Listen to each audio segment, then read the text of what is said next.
me escolheu para mim ir junto. Só posso dizer isso, não tem nenhum outro motivo, não tem nenhum questionamento. Aqui tem eu e um padre. E acredito que o presidente chamou tanto um padre quanto um pastor, era essa questão que na morte de um cristão, né, tem a religiosidade.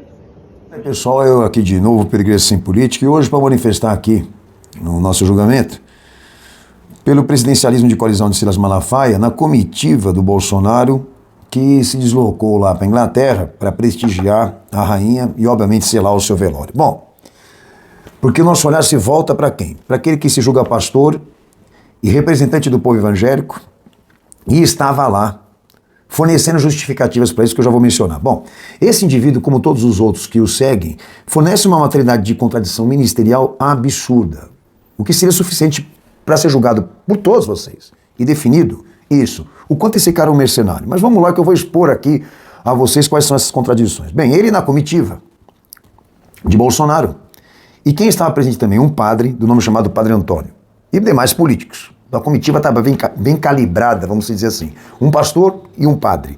Além de tudo, políticos. O funeral e a cerimônia, tá, que é um evento religioso e compromete muito, feito dentro da igreja anglicana, que é uma outra coisa que ele deveria justificar. Bom, posteriormente, um encontro político para afirmar prioridades da agenda de Bolsonaro e também desse país, que é membro desse conselho, tá?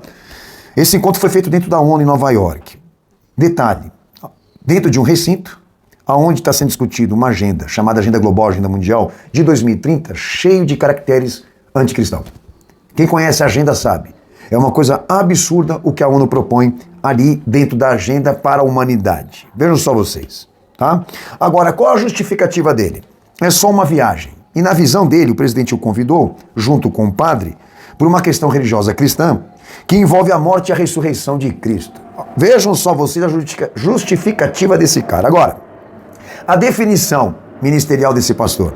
A pauta da igreja dele e do ministério dele, quem define, né, é o presidente, não é Cristo. É o presidente. Quem define a pauta e as prioridades é o presidente, é o partido dele, é a direita. Olha só que situação. Um outro ponto importante, uma política que não só une, né, a igreja, o Estado, o evangelho e uma ideologia partidária, ok? Como também une um pastor e um padre, ou seja, que consagra uma união ou então uma experiência interreligiosa, para não falar ecumênica. E ele, obviamente, todo folgado, todo relaxado, né? E mais, ainda coloca o movimento evangélico e a igreja, como a igreja dele e o ministério dele, dentro do cenário da nova ordem mundial, que a ONU representa a nova gestão mundial. A ONU representa esse braço corporativo de governança que o anticristo usará, segundo a escatologia bíblica, caracteriza a última fase do governo gentílico, o governo da besta, entendeu? E esse cara se dispõe a querer ficar tirando selfie gravando ali no recinto da ordem mundial, achando que ele está abafando esse bonitão da balachita aí, né? Agora, o que falta por Silas Malafaia para demais pastores? Provar essa metodologia em Cristo e na história messiânica dele, provar no Evangelho do Cristo que esse método, esse sistema foi usado.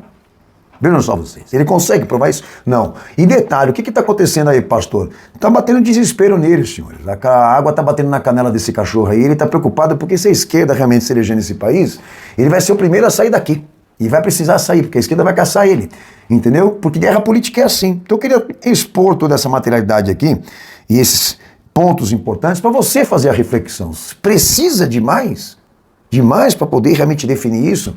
As contradições da igreja política e do movimento evangélico atual? Sinceramente, senhores, Agenda 2030, ONU, é o fim para todos eles. Mas em compensação a gente segue aí fazendo essa análise, acompanhando todo esse andamento, né, das eleições e o quanto a igreja está envolvida com toda essa situação deplorável, infelizmente, e politicamente falando. Um abraço a vocês, Deus abençoe, até o próximo vídeo.